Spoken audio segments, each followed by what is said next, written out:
Class earth social and political life chapter 1 part 2 let us try and understand. आओ कोशिश करें और इस बात को समझने का प्रयत्न करें। What we mean by this through two contrasting situation in the recent history of Nepal. Nepal के इतिहास में बहुत हाल ही में दो विरोधाभास यानी दो विपरीत स्थितियां थीं, उनके बारे में विचार करें जिससे हमें इसका सही समझ में आएगा। Country that borders India on the earth, ये नेपाल देश जो है भारत के उत्तर में मिला हुआ है, बॉर्डर पर है। Until quite recently Nepal was a monarchy, बहुत जल्दी पहले ही नेपाल में राजतंत्र था, मोनार्की राजतंत्र। The previous constitution of Nepal, जो नेपाल का पहले का संविधान था, which had been adopted in 1990, जो 1990 में बना था, रिफ्लेक्टेड द फैक्ट, वो इस सच्चाई को उसमें दिखाया गया था, that the final authority rested with the king, कि अंतिम अधिकार जो है किसी निर्णय का वो राजा के पास है। A people's movement in Nepal fought for several decades to establish democracy, and in 2006 they finally succeeded in putting an end of the powers of the king। वहां के जो पीपल थे, लोग थे, उन्होंने आंदोलन चलाया नेपाल में और वे कई दशकों तक लड़ते रहे। तब उन्होंने प्रजातंत्र की स्थापना 2006 में की वहां, और वे अंत में सफल हो गए, राजा के अधिकारों को समाप्त करने में सफल हो गए। Now the people have to write a new constitution to establish Nepal as a democracy. अब वहां के लोगों को एक नया संविधान लिखना पड़ा जिससे कि नेपाल में प्रजातंत्रात्मक शासन की, डेमोक्रेसी की स्थापना हो। The reason that they do not want to continue with the previous constitution, कारण ये था कि वे पिछले संविधान को अब चलाना नहीं चाहते थे, because it does not refer the ideals of the country, क्योंकि वे देश के आदर्शों के अनुरूप नहीं था। That they want Nepal to be, जैसा वे नेपाल को बनाना चाहते थे। And that they have fought for, और जिसके लिए उन्होंने इतने दिनों तक आंदोलन चलाया था, लड़ा था। As in the game of football, जैसे कि फुटबॉल के गेम में, in which a change in the constitutive rules will change the game all together, जैसे कि अगर वैधानिक नियम बदल दिए जाएं तो पूरा गेम बदल जाएगा। Nepal by moving from a monarchy to democracy government, Nepal में राजतंत्र की सरकार से प्रजातंत्र की सरकार हो गई। इससे needs to change all its constitutive rules in order to usher in new society, इसलिए इसकी जरूरत पड़ी कि सारे संवैधानिक नियमों को बदला जाए ताकि नया समाज चल सके। That is why the people of Nepal are in the process of writing a new constitution for the country. यही कारण है कि नेपाल की जनता जो थी वो देश के लिए एक नया संविधान लिखने की प्रक्रिया में थी। The caption alongside elaborates Nepal's struggle for democracy। जो साइड में ये है, ये लिखा है, ये नेपाल के जनता ने आंदोलन चलाया है, उसी का दृश्य है।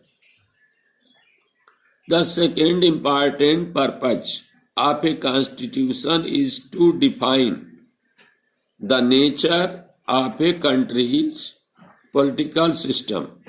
दूसरा महत्वपूर्ण कार्य जो संविधान का है वो राजनीतिक सिस्टम, देश के राजनीतिक सिस्टम के प्रकृति को निश्चित करना है, उसको बताना है कि कैसा देश है।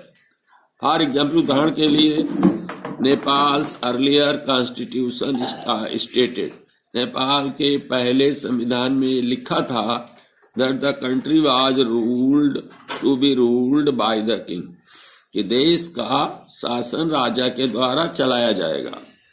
And the council of minister, और उसकी मंत्रियों की जो मेंबर हैं, कि मंत्रियों की जो सभा है उसके द्वारा चलाया जाएगा। In country that have adopted a democratic form of government और पॉलिटी, ऐसे देश जिसमें कि प्रजातंत्रात्मक सरकार बन गई है। The constitution plays a crucial role in laying our certain important guidelines. तो संविधान में हमारी कुछ महत्वपूर्ण गाइडलाइंस उसमें बनानी पड़ती हैं। That govern decision making with these societies, जिससे कि इस समाज में शासन चलता है, निर्णय होते हैं।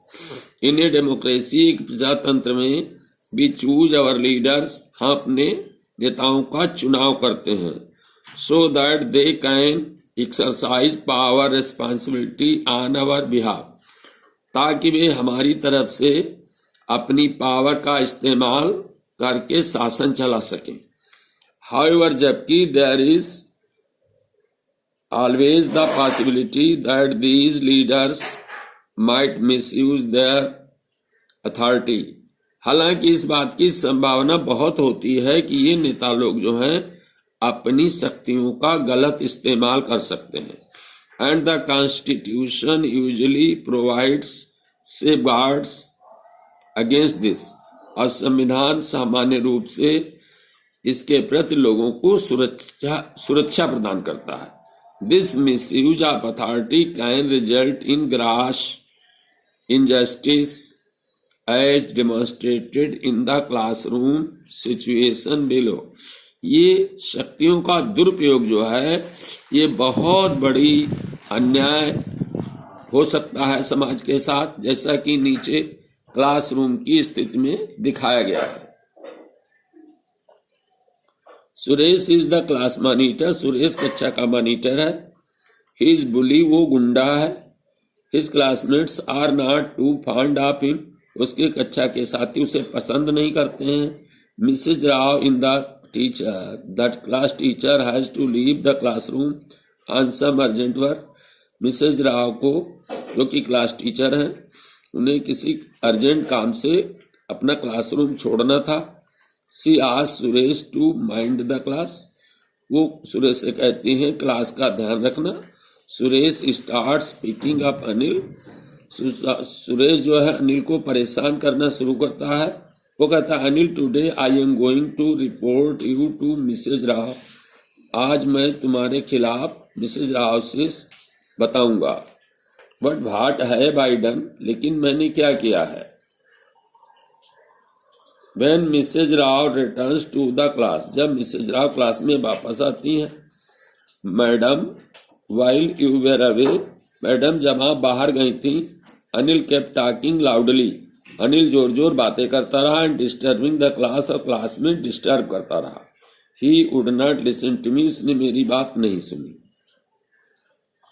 Anil you will have to stay back after school today and write I will not disobey the class monitor 100 times। Anil, जब स्कूल ओवर हो जाए तो तुम्हें रुकना पड़ेगा और तुम्हें 100 टाइम लिखना पड़ेगा कि मैं मॉनिटर की आदेश का अवज्ञा नहीं करूंगा, मैं मॉनिटर के आदेश का पालन करूंगा। बट मैडम, लेकिन madam, I did not do anything. Madam, मैंने कुछ नहीं किया है। इन डेमोक्रेटिक सोसाइटीज, प्रजातंत्रात्मक समाज में, the constitution often lays down rules, संविधान प्रायः नियम बनाता है, that guard against the misuse of power by our political leaders, जो हमारे पॉलिटिकल लीडर द्वारा मिसयूज, गलत तरीके से अपनी शक्तियों का इस्तेमाल करने से रोकते हैं, हमारी सुरक्षा करते हैं। In the case of the Indian constitution, भारतीय संविधान के केस में, अबाउट विच, जिसके बारे में you will read more later in the chapter, इस चैप्टर में बाद में तुम और ज्यादा पढ़ोगे, इसी पाठ में। Many of these laws are contained in the section are fundamental rights, इनमें से बहुत से सारे नियम जो हैं इसमें हैं, और फंडामेंटल माने हमारे आधारभूत जो अधिकार हैं उनमें। Do you recall the chapter on the Dalit writer, क्या आपको वो चैप्टर याद है जिसमें Dalit writer Om Prakash Valmiki experiences in school, जिसको दलित लेखक ओम प्रकाश वाल्मीकि ने अपने स्कूल का अनुभव का वर्णन किया है। फ्रॉम योर क्लास 7th, जो आपकी क्लास 7th की किताब में है। इन दैट चैप्टर, उस चैप्टर में we talked about the discrimination Om Prakash faced because he was Dalit. उस पाठ में इस बारे में बात की गई है कि ओम प्रकाश चूंकि वो दलित था इसलिए उसके साथ भेदभाव हुआ। You read about how the Indian constitution guarantees the rights to equality to all person. तुम पढ़ोगे इसके बारे में कि कैसे भारतीय संविधान जो है सभी लोगों को समान अधिकार देता है। एंड सेज, और इसमें लिखा है that no citizen can be discriminated against on ground of religion, race, caste, gender and place। कोई भी व्यक्ति के साथ भेदभाव इस आधार पर नहीं होगा कि वो धर्म, जाति, कास्ट, जेंडर, लिंग और स्थान कहाँ का रहने वाला है या कहाँ उसने जन्म लिया है, किस स्कूल में, इसके आधार पर कोई भेदभाव नहीं होगा। The right to equality is one of the fundamental rights guarantee by the Indian constitution. समानता का जो अधिकार है वो आधारभूत सिद्धांतों में से एक है जो कि हमारे भारतीय संविधान में लिखे हैं।